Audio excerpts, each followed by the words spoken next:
تو اس بات کو تو آپ بھی مانتے ہیں کہ سماج کے اندر ناانصافی ہو رہی ہے.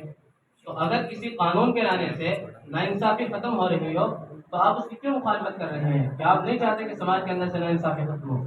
اگر سماج میں اگر آپ سماج میں ڈسکرمنیشن ہٹانا چاہتے ہیں اور عورتوں کو حقوق دلانا چاہتے ہیں تو اچھی بات ہے. میں بھی یہی چاہتا ہوں کہ ڈسکرمنیشن ہٹے اور عورتوں کو حقوق ملے. لیکن کہاں گئی تھی آپ کی سرکار کہ جب آپ نے NRC کے نام پر لاکھوں عورتوں کو سڑکوں پر نکلنے پر مجبور کرا؟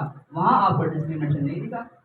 اور دوسری بات، یہ کون طے کرے گا کہ فلاں مذہب کے اندر یا فلاں قبیلے کے اندر یہ چیز اس چیز میں ڈسکرمنیشن یا ناانصافی ہو رہی ہے؟ آپ طے کریں گے یا اس مذہب یا اس قبیلے کے لوگ طے کریں گے؟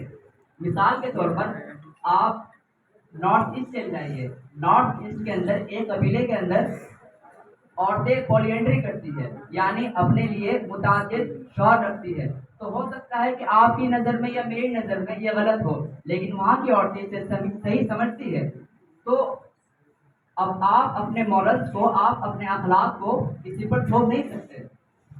ہم یہ تھوپ نہیں رہے، بلکہ آپ کو پتا ہوگا کہ کئی ساری مسلم عورتیں اور کئی ساری ٹرائبلس ہیں، انہوں نے باقاعدہ سپریم کورٹ کے اندر پیٹیشن داخل کیا ہے. ہم اس کو تھوپ نہیں رہے، بلکہ ان کی پیٹیشن داخل کرنے کی وجہ سے ہمیں یہ قانون لانا پڑ رہا ہے.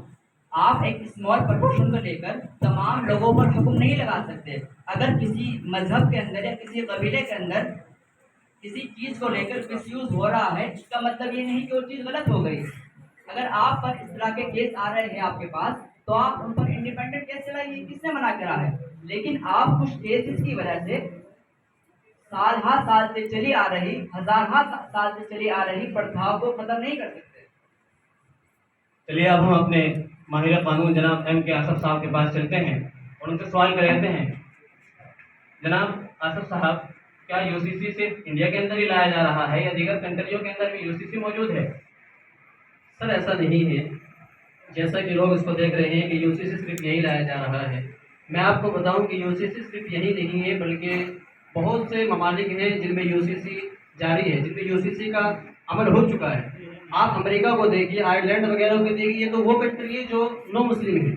آج میں مسلم کنٹری کے بارے میں بھی آپ کو بتاؤں جہاں UCC پر عمل کیا جا رہا ہے، جہاں UCC کو لاگو کر دیا گیا ہے. بنگلہ دیش ہے، پاکستان ہے، اور ملیشیا ہے، ترکی ہے، یہ سب اس میں شامل ہیں. ان سب کے اندر UCC لایا جا چکا ہے، تو برسوں سے عمل ہو رہا ہے. تو سر ایسا نہیں ہے کہ صرف یہی لایا جا رہا ہے، بلکہ دوسری کنٹری میں بھی یہ چیز موجود ہے. مولانا صاحب، آپ نے وکیل صاحب کو سنا، ان کا کہنا یہ ہے کہ UCC صرف انڈیا کے اندر نہیں لایا جا رہا ہے، بلکہ UCC دیگر ممالک کے اندر بھی موجود ہے.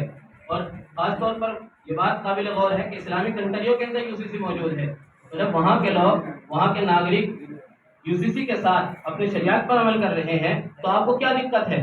کیا آپ کی شریعت ان کی شریعت سے الگ ہے؟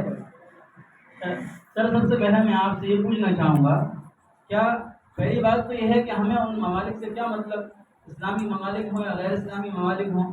تو اب اور افسوس کی بات تو یہ ہے، کیا ہندوستان کو اب یہ دن دیکھنے پڑیں گے کہ ہمارا یہ ملک دوسرے ملکوں کو دیکھ کر چلے گا؟ بھائی ہمارے ملک کے اندر، ہمارا ملک دنیا کا سب سے بڑا جمہوری ملک ہے، اور ہمارے پاس ایک کامیاب سنویدھان موجود ہے. سنویدھان ہمیں مذہبی تعلیمات پر عمل کرنے کی اجازت دیتا ہے، ہم اس کے تحت عمل کرتے ہیں. دوسرے ممالک میں کیا ہو رہا ہے اس سے ہمیں کیا مطلب؟ جناب اشرف صاحب، ایسا محسوس ہو رہا ہے کہ آپ UCC لا کر سماج کے اندر انتشار پھیلانا چاہتے ہیں، اور اس سے جو ہے بہت سے مذہب کے ماننے والے اپنے اس کو لے کر بے چین ہیں، اور ان کا کہنا یہ ہے کہ اس سے ہماری مذہبی زندگی متاثر ہو رہی ہے. تو آپ اس دیش کے ناگرکوں کو کیوں پریشان کرنا چاہتے ہیں اس قانون کو لا کر؟ سر ہم پریشان نہیں کرنا چاہ رہے ہیں.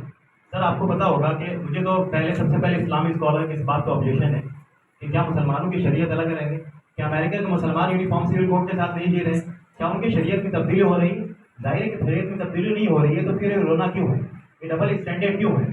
دوسری بات یہ ہے کہ سر آپ کو معلوم ہے کہ ہماری اس انڈیا کے اندر جو پاپولیشن ہے 142 کروڑ پاپولیشن ہے، اس کے اندر آپ دیکھیں کہ کرمنل لا جو ہے، یعنی ہمارے حدود اور تعزیرات کے جو ایشوز ہیں، اس کے اندر آپ دیکھیں کہ اس کے اندر تمام کو، مسلم ہو، نان مسلم ہو، کرسچن ہو، تمام کو اگر وہ چوری کرتے ہیں تو ظاہر ہے کہ ان کے لیے جو پنشمنٹ ہے وہ ایک ہے.